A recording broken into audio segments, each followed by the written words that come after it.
प्रिय मित्रों, क्या आप किसी भी कारण बर्बाद हुए हैं? क्या आप अपनी बर्बादी का कारण जानना चाहते हैं और कैसे उन पर विजय पा सकते हैं, कैसे नाश होने से बच सकते हैं? तो ये संदेश आपके लिए है। कृपया इस वीडियो को पूरा सुनें, स्किप करके ना सुनें, जिससे आप अपनी बर्बादी और विनाश का कारण जान सकें और उन पर विजय पाकर बाहर निकल सकें और अपनी बर्बादी और नाश होने से बच सकें। परमेश्वर आपको आशीष।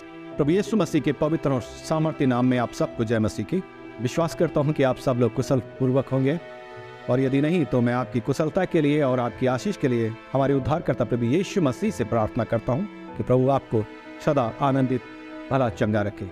आइए हम परमेश्वर के वचन को पढ़ने के लिए निकालेंगे। पहला तीमुथियुस उसका 6 अध्याय और 6 से लेके 10 पद तक। यहाँ इस प्रकार लिखा है, पर संतोष सहित भक्ति बड़ी कमाई है, क्योंकि ना हम जगत में कुछ लाए हैं और ना कुछ ले जा सकते हैं, और यदि हमारे पास खाने और पहनने को हो तो इन्हीं पर संतोष करना चाहिए।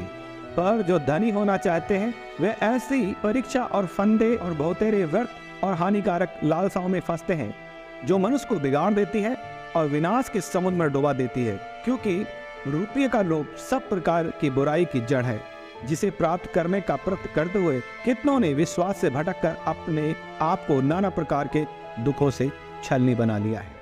विनाश का समुद्र। बहुत से लोग हैं जो विनाश के समुद्र में जाएंगे। ये विनाश का समुद्र क्या है? ये वो हानिकारक लालसा है, ये वो फंदे हैं जिसमें मनुष्य फंस जाता है। और फंसता क्यों है? वचन कहता है 9वां पद, पर जो धनी होना चाहते हैं वे ऐसी परीक्षा और फंदे और बहुतेरे व्यर्थ हानिकारक लालसाओं में फंसते हैं, जो मनुष्य को बिगाड़ देती है और विनाश के समुद्र में डुबा देती है। पर जो धनी होना चाहते हैं, पौलुस प्रेरित या तीमुथियुस को ये बात बता रहा है। 6वां पद कह रहा है, पर जो तो सही भक्ति वास्तव में महान कमाई है। आपके पास आप परमेश्वर की आप आराधना कर रहे हैं, आप प्रभु के पीछे चल रहे हैं, उसकी भक्ति आप कर रहे हैं, तो आपके पास जो है आप उससे संतुष्ट रहिए। क्योंकि अगर हमारे पास संतोष नहीं है, हम संतुष्ट नहीं है, तो हमारे पास चाहे कितना भी हो जाए हम आशीषित नहीं हो सकते। हमारे पास कितना भी हो जाए हमें कभी तसल्ली संतोष नहीं मिलेगा। गोल धन, गज धन, बाज धन और रतन धन खान, जब आप संतोष धन सब धन दूरी समान। चाहे हमारे पास हाथी घोड़े बहुत सारा धन हमारे पास क्यों ना हो जाए, अगर हमारे पास संतोष नहीं है, हम संतुष्ट नहीं है, तो ये सब बेकार है। संतोष सहित भक्ति वास्तव में महान कमाई है, बड़ी कमाई है। क्योंकि वजह क्या है? 7वां पद कह रहा है, क्योंकि हम ना जगत में कुछ लाए और ना कुछ ले जा सकते, और यदि हमारे पास खाने और पहनने को है तो इन्हीं पर संतोष करना चाहिए। खाने और पहनने के लिए अगर हमारे पास है तो हमें इन्हीं पर संतोष करना चाहिए। प्रभु ने जो दिया है उसके लिए प्रभु को धन्यवाद दीजिए, प्रभु की महिमा कीजिए, प्रभु का धन्यवाद दीजिए जो आपके पास है। क्योंकि ना तो हम कुछ लाए और ना कुछ ले जा सकते। आप तुर्की का देख लीजिए क्या हाल हुआ, भूकंप आया, बड़े बड़े कोठी बंगले वाले, बड़े बड़े मॉल वाले, उनकी दशा क्या हो गई? क्योंकि हम ना कुछ लाए और ना कुछ ले जा सकते हैं। यदि आपके पास है, मैं ये नहीं कह रहा हूँ कि आप तो मत कीजिए, आप मेहनत कीजिए, और मेहनत से जो भी आपकी सुविधाएं की चीजें उन्हें आप खरीदिए, उन्हें इस्तेमाल कीजिए, परंतु उसमें इतना मत खो जाइए कि आप प्रभु से दूर चले जाएं। आपके पास एसी है तो आप एसी का इस्तेमाल कीजिए, एसी में सोइए, नो प्रॉब्लम। प्रभु ये नहीं कह रहा मत सोइए, अपनी थकावट दूर कीजिए, लेकिन याद रखिए संडे का दिन जब प्रार्थना का दिन आ रहा है, या जो आपने प्रार्थना का समय नियुक्त किया है, उस समय आप उस एसी को त्यागें, प्रभु के साथ समय बिताएं, परमेश्वर के साथ समय बिताएं, चर्च में पहुंचे। गाड़ी आपके पास नहीं है, प्रभु ने, पहले आप साइकिल से चलते थे, अब आपके पास मोटरसाइकिल है, तो आप उस मोटरसाइकिल से चर्च में जाइए। पहले अकेले जाते थे, अब पत्नी को या बच्चों को साथ में लेके जाइए। अब ये मोटरसाइकिल थी, अब आपके पास 4 व्हीलर है, तो 4 व्हीलर से पहले 2 लोग जाते थे, अब पूरे परिवार को लेके जाओ।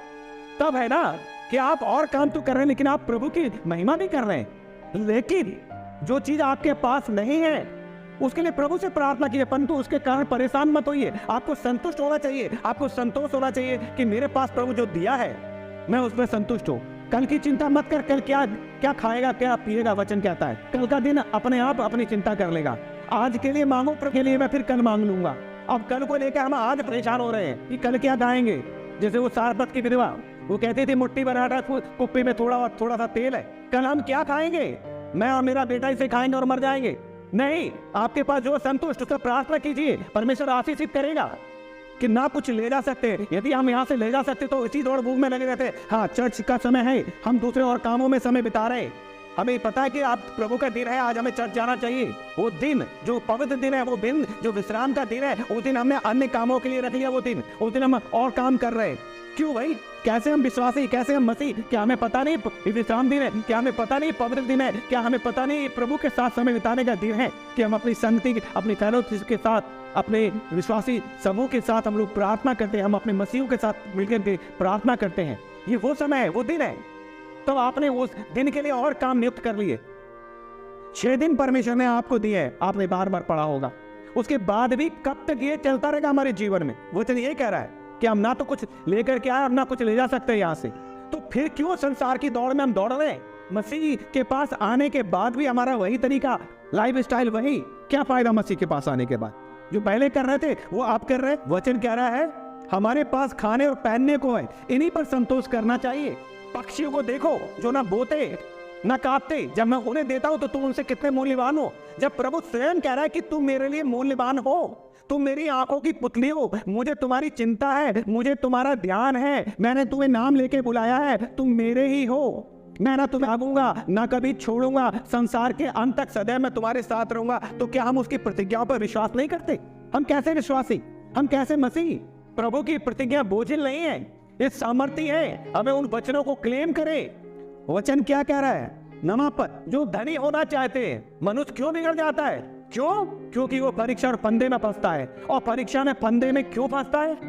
क्योंकि वो धनी होना चाहता है। नवापद कह रहा है पर जो धनी होना चाहते हैं वे ऐसी परीक्षा और फंदे और बहुतेरे व्यर्थ हानिकारक लालसाओं में फंसते हैं जो मनुष्य को बिगाड़ देती हैं। क्या करती हैं? हानिकारक लालसाएं विनाश के समुद्र में डुबा देती है। तैरने की बात नहीं कहा यहाँ पर, डूबा, वो डूब जाते हैं। हानिकारक लालसाएं, जब आप वचन का सम्मान नहीं कर रहे हैं या आप उस वचन पर मनन चिंतन नहीं कर रहे हैं, ये हानिकारक लालसाएं आपका पीछा करती रहेंगी। आप फंदे में फंसेंगे, आप परीक्षा में फंसेंगे, क्योंकि आप धनी होना चाहते हैं, आप संतुष्ट नहीं है। जो आप प्रभु ने आपको दिया है उसके लिए प्रभु को धन्यवाद देते रहिए। परमेश्वर को मालूम है, उसने कहा पहले उसके धर्म और राज की खोज करो तो जो तुम्हें चाहिए वो तुम्हें यूं ही मिल जाएगा। लेकिन आप धनी होने के लिए क्या कर रहे हैं? उसी में लगे पड़े। इतवार का दिन भी भूल गए, विश्राम दिन भी भूले हुए, इसी संसार में खोए।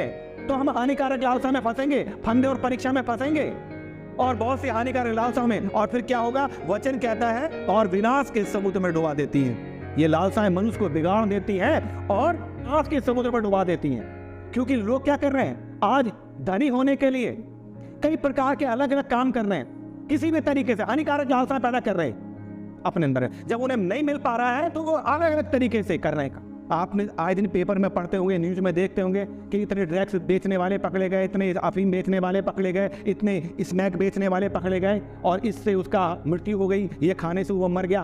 पैसे कमा रहे हैं कैसे? और ये भी नहीं हो पा रहा है तो कुछ लोग देह व्यापार के धंधे में लगे पड़े हैं, वो अपनी देह तक बेच रहे हैं। पैसा कैसे भी आए, पैसा हानिकारक लालसाएं, वे विचार कर रहे हैं।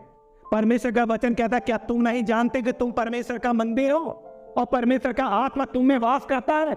और यदि कोई परमेश्वर के मंदिर को नाश करेगा तो परमेश्वर उसे नाश करेगा, क्योंकि वो पवित्र और वो तुम हो। हम अपने घर में कोई गंदी, कमरे में कोई गंदी चीज जिसमें बदबू आ रही है वो नहीं रख सकते। तो हम तो परमेश्वर का मंदिर है, इसमें गंदगी कैसे रखेंगे? कैसे वो परमेश्वर बर्दाश्त करेगा कि उसके मंदिर में गंदी चीज है? क्योंकि हम उसका मंदिर है ना, हम उसका मंदिर है, अपना नहीं। लेकिन क्या तुम नहीं जानते कि तुम परमेश्वर का मंदिर हो? हम उसके मंदिर है। जब हम उसके मंदिर है तो अपने मंदिर में कोई भी वो गंदी चीज नहीं देख सकता, बर्दाश्त नहीं करेगा वो। लेकिन इसीलिए उसने कहा है कि जो परमेश्वर के मंदिर को नाश करेगा परमेश्वर उसे नाश करेगा, क्योंकि वो पवित्र है और वो तुम हो और कोई नहीं, वो तुम हो। लेकिन जब हम हानिकारक लालसाओं में फंसते हैं, वचन में लिखा है पर जो धनी होना चाहते हैं वो ऐसी परीक्षा में फंसते, उनके सामने ये परीक्षा आती है और वो गिर जाते हैं, क्योंकि वो संतुष्ट नहीं है। जो उनके पास है उन्हें तसल्ली नहीं है। वो कह रहे नहीं उसके पास 4 व्हीलर तो मेरे पास भी होनी चाहिए, नहीं होगी इतनी, उसके पास ये चीजें तो मेरे पास भी होनी चाहिए, तो मैं और तरीके अपनाऊंगा। अरे प्रभु देख रहा है उन लोगों को, प्रभु को मालूम है। वो कहता मैं जानता हूँ मांगने से पहले तुझे क्या चाहिए। उसने हमें बनाया है, उसने हमें बनाने से पहले हमारी जरूरतों को बना दिया, उसको मालूम है। वो कहता है कि माँ बोल सकती है अपने बच्चे को ये हो सकता है, लेकिन मैं तुझे कभी नहीं भूलूंगा, क्योंकि मैंने तेरा चित्र खोद कर अपनी हथेली पर बनाया है। वो हमें कैसे भूल सकता है? हाँ, हमारा टाइम थोड़ा सा बढ़ सकता है, आगे पीछे हो सकता है। मित्रों हम क्या कहां पर हैं? हम देखें इन चीजों को। हम मसीह लोग हैं, हम विश्वासी लोग हैं, हमें इस चीजों से बच के रहना है, क्योंकि बहुत सारे लोग वचन कह रहा है क्योंकि वे ऐसी परीक्षा और प्रतिप में फंसते हैं, बहुत सी व्यर्थ और हानिकारक रास्तों में रुकते हैं, जो मनुष्य को बिगाड़ देती है और विनाश के समुद्र में दबा देती है। व्यर्थ और हानिकारक लालसाओं में फंसते हैं। व्यर्थ है ये लालसाएं, इसका कोई अस्तित्व नहीं है, क्योंकि ना तो हम कुछ लाए और ना ले जा सकते, तो फिर क्यों लालसाओं में कुछ व्यर्थ लालसाओं में फंसते हैं जो मनुष्य को बिगाड़ देती है, और फिर मनुष्य बिगड़ जाता है, और जब मनुष्य बिगड़ जाता है तो उसका अंत ये होता है कि वो विनाश के समुद्र में जाता है। उसका एंड फिर क्या होता है कि वो ना, विनाश का समुद्र का मतलब है कि फिर वो नाश ही हो जाता है। बहुत कुछ लिखा है इसके बारे में। इसलिए परमेश्वर का वचन कह रहा है जो कुछ तुम्हारे पास है उसमें संतुष्ट रहो, अनरीति से मत कमाए। हम देख रहे हैं संसार क्या कर रहा है। बहुत सारे लोग जो धनी होना चाह रहे हैं वो ये सब कर रहे हैं, बगैर परमिशन के, बगैर लाइसेंस के जो है शराब बेचते हैं, पता नहीं क्या क्या काम करते हैं पैसा कमाने के लिए। चोरी, डकैती, बेईमानी, ठगी, व्यभिचार, पैसा मिल जाए, कहाँ लेके जाओगे पैसा? क्योंकि उसके सामने खड़ा होगा जब न्याय देना पड़ेगा, तो वही जगह है स्वर्ग और नरक। क्योंकि परमेश्वर का वचन तो स्पष्ट कहता है जो कोई उसे नाश करेगा मैं उसे नाश करूंगा, क्योंकि वो पवित्र है और वो तुम हो। आपका कोई भी काम कीजिए, आप छोटा बड़ा जो आपको मिले, आपका परिवार चलाने के लिए केवल गलत काम नहीं करें। मेहनत करना बुरा नहीं है, पाप करना बुरा है, लेकिन जब दौड़ चलती है दुनिया की, जब उस दौड़ में शामिल हो जाते हैं तो ये रास्ता हो जाता है, ये रास्ता ब्लॉक हो जाता है उसका। जब वो दूसरी लाइन में चला जाता है वहां पर बैरियर लग जाता है, आप इधर नहीं जा सकते। आप क्यों? क्योंकि आपने अपनी दिशा बदल दी, आप दूसरे रास्ते की तरफ चल दिए।